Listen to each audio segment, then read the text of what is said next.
নমস্কাৰ সকলোকে লহৰ কৃষ্ণলৈ স্বাগতম জনাইছোঁ। আজি শংকৰদেৱ শিশু নিকেতনৰ দ্বিতীয় শ্ৰেণীৰ তৃতীয় পাঠ বৰ্ণমালা স্ববৰ্ণ এইখিনি স্ববৰ্ণখিনি দেখুওৱা হৈছে। স্ববৰ্ণখিনি কোনটো কেনেধৰণে কোৱা হয় বা ইয়াৰ উচ্চাৰণ কেনেকুৱা ধৰণে হয় সেয়া ভিডিঅ'টিত দেখুওৱা হৈছে।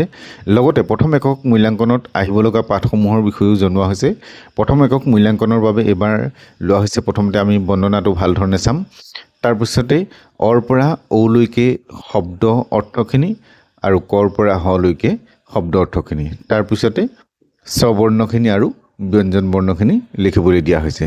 গতিকে চতুৰ্থ পাঠলৈকে প্ৰথম একক মূল্যাংকনত দিয়া হৈছে। তোমালোকে ভাল ধৰণে চাবা আৰু এইখিনি লিখি মুখস্থ কৰিবা। বিশেষকৈ শব্দৰ ক্ষেত্ৰত কৰ পৰা বা অৰ পৰা ঔলৈকে কৰ পৰা হলৈকে তোমালোকে সকলোবোৰ ভাল ধৰণে পঢ়িবা। অন্ততঃ এটাকৈ প্ৰতিটো আখৰে এটাকৈ শব্দ হ'লেও লিখি অভ্যাস কৰিবা, যাতে আমি শব্দসমূহ লিখিব পাৰোঁ। বৰ্ণখিনি কেনেধৰণে উচ্চাৰণ কৰা হৈছে চাবা। অ, আ, ই, ই, উ, উ, ৰু, ৰু, ৰু, ৰু, এ, ঐ, ও, ঔ। বৰ্ণখিনি উচ্চাৰণ কৰোঁতে মন কৰিবা হস্ৰ স্বৰাহ অ, ই, উ, ৰু, ৰু।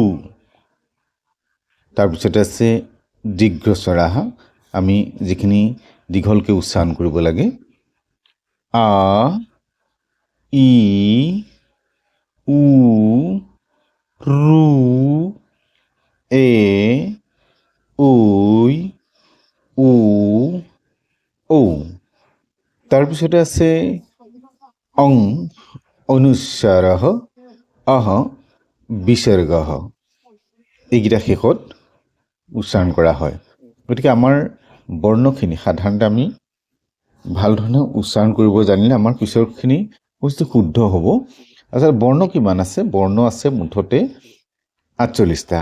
ইয়াৰে 13টা হ'ল স্ববৰ্ণ আৰু 33টা হ'ল ব্যঞ্জন বৰ্ণ। গতিকে আজি আমি স্ববৰ্ণখিনি চালোঁ, কেনেধৰণে উচ্চাৰণ কৰে, হ্ৰস্ব উচ্চাৰণ আৰু দীৰ্ঘ উচ্চাৰণ। এইকেইটা বস্তু ভাল ধৰণে জানিব ল'বলগীয়া। তাৰপিছতে আমাৰ দুটা আখৰ উচ্চাৰণ কৰোঁতে সাধাৰণতে খেলি মেলি লাগে। আমি ৰি বুলি উচ্চাৰণ কৰিছিলোঁ, ৰি, ৰি, লি এনেধৰণে উচ্চাৰণ কৰিছোঁ। আচলতে সেয়া সংস্কৃতমত শুদ্ধ নহয়। শুদ্ধটো কেনেকৈ হ'ব মই পুনৰবাৰ তোমালোকক দেখুৱাই দিছোঁ। মূৰ্ধন্য স্বৰ হ'ল ৰু, ৰু, ৰু। এইটো তেনেধৰণে উচ্চাৰণ কৰা হয়। গতিকে তোমালোকে ভাল ধৰণে অভ্যাস কৰিবা আৰু শুদ্ধকৈ উচ্চাৰণ কৰিবলৈ চেষ্টা কৰিবা। আজিৰ ইমানতে পাঠ সামৰিছোঁ। পৰৱৰ্তী নতুন পাঠ লৈ তোমালোকৰ মাজলৈ আহিম। চেনেলটো চাই থাকিবা আৰু চেনেলটোত যদি নতুন এবাৰ ছাবস্ক্ৰাইব কৰি বেল আইকনটো প্ৰেছ কৰিলে পৰৱৰ্তী পাঠসমূহ তোমালোকে লগে লগে লাভ কৰিবা। ইয়াৰ পাছতে আমি ব্যঞ্জন বৰ্ণ আগবঢ়াম। গতিকে যিহেতু ব্যঞ্জন বৰ্ণলৈকে প্ৰথম একক মূল্যাংকনত আছে, তোমালোকে সেইখিনি চাবা। স্ববৰ্ণৰ ক্ষেত্ৰত অৰ পৰা ঔলৈকে যিহেতু শব্দখিনি দিছে সেইখিনি এটাকৈ মনত ৰাখিবা। ব্যঞ্জন বৰ্ণও তেনেকৈ অৰ, কৰ পৰা হলৈকে এটাকৈ শব্দ মনত ৰাখিবা। নমো নমঃ।